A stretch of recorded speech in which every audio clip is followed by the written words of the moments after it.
Deus e a guia do Espírito Santo, no livro de Gênesis, no capítulo 41. Gênesis, capítulo 41, a partir do versículo 38, como governador do Egito. Seus servos, acharíamos um varão como esse, em quem haja o Espírito de Deus? Depois disse Faraó a José: pois que Deus te fez saber tudo isso, ninguém é tão entendido e sábio como tu. Tu estarás sobre a minha casa, e por tua boca se governará todo o meu povo. Somente no trono eu serei maior do que tu. Disse mais Faraó a José: eis aqui eu tenho posto sobre toda a terra do Egito. E tirou Faraó o anel da sua mão, e o pôs na mão de José, e o fez vestir de vestidos de linho fino. Depois um colar de ouro no seu pescoço. Eu fez subir no segundo carro que tinha e clamavam diante dele: ajoelhai. Assim eu pôs sobre toda a terra do Egito. E disse Faraó a José: eu sou Faraó, porém sem ti ninguém levantará sua mão ou seu pé em toda a terra do Egito. E chamou Faraó o nome de José Zafinat Paneá, e deu-lhe por mulher a Asenat, filha de Potífera, sacerdote de On. E saiu José por toda a terra do Egito. E José era da idade de 30 anos, quando esteve diante da face de Faraó, rei do Egito. E saiu José da face de Faraó e passou toda a terra do Egito, por toda a terra do Egito. E a terra produziu, nos 7 anos de fartura, a mão cheia. E ajuntou todo o mantimento dos 7 anos que houve na terra do Egito e guardou o mantimento nas cidades. Pondo nas cidades o mantimento do campo que estava ao redor de cada cidade. Assim ajuntou José muitíssimo trigo, como a areia do mar, até que cessou de contar. Portanto, não havia numeração. E nasceram a José 2 filhos, antes que viesse o ano de fome, que lhe deu Asenat, filha de Potífera, sacerdote de On. E chamou José o nome de primogênito Manassés, porque disse: Deus me fez esquecer de todo o meu trabalho e de toda a casa de meu pai. E o nome do segundo chamou Efraim, porque disse: Deus me fez crescer na terra da minha aflição. Então acabaram os 7 anos de fartura que havia na terra do Egito. E começaram a vir os 7 anos de fome, como José tinha dito. E havia fome em todas as terras, mas em toda a terra do Egito havia fome. E tendo toda a terra do Egito fome, clamou o povo a Faraó por pão. E Faraó disse a todos os egípcios: pedi a José, que ele vos disser, fazei. Havendo, pois, fome sobre a terra, abriu José tudo em que havia mantimento e vendeu aos egípcios, porque a fome prevaleceu na terra do Egito. E todas as terras vinham ao Egito para comprar de José, porquanto a fome prevaleceu em todas as terras. Estes versos.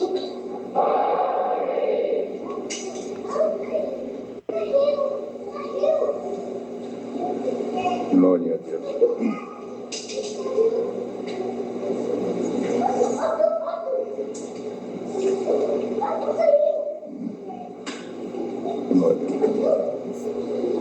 Aqui, amados irmãos, acabamos de ler essa história verídica. A Bíblia, ela, na sua totalidade, ela é verídica. E aqui é uma história que, todas as vezes que nós lemos, ela nunca vai ser entediante nem enjoativa, porque é uma história que nos traz muitos exemplos e também gera em nós motivação. Tem pessoas que às vezes dão palestras motivacionais e acabam citando este período da vida de José. Vemos aqui que quando ele compareceu diante da face de Faraó, ele tinha 30 anos. Foi justamente o tempo de vida que o Senhor Jesus tinha quando estava na terra, e quando ele foi batizado por João Batista. Aqui, Faraó colocou José em grande também foi ali como um salvador da humanidade que veio à fome. Nós sabemos que quando o Senhor ele coloca os olhos em alguém, em algum povo, numa alguma nação, numa família, quando ele tem propósito, planejamentos, não existe nada, irmãos e irmãs. Não existe nada que impede do Senhor ele cumprir seus propósitos. José, desde cedo, ainda menino, pré-adolescente, ele começou a ter comunicação da parte de Deus a respeito, por sonhos, a respeito daquilo que o Senhor tinha para fazer na sua vida.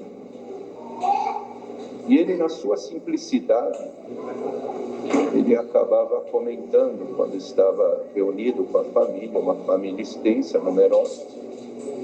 Eles eram em 12. E as pessoas que estavam ali, principalmente os seus irmãos, eles não tinham a mesma simplicidade que José.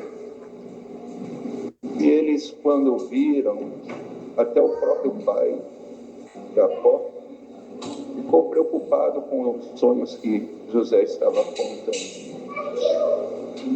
E por conta disso, irmãos, nasceu uma aversão aos irmãos de José,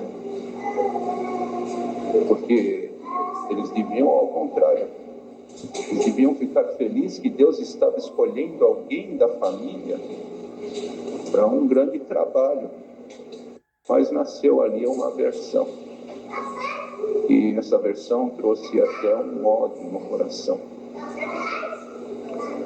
Nós sabemos a história deste jovem que foi vendido como escravo, e quando ele chegou ali no Egito, ele foi, depois de algum tempo, e foi bem visto pelos olhos de alguém, de Potifar.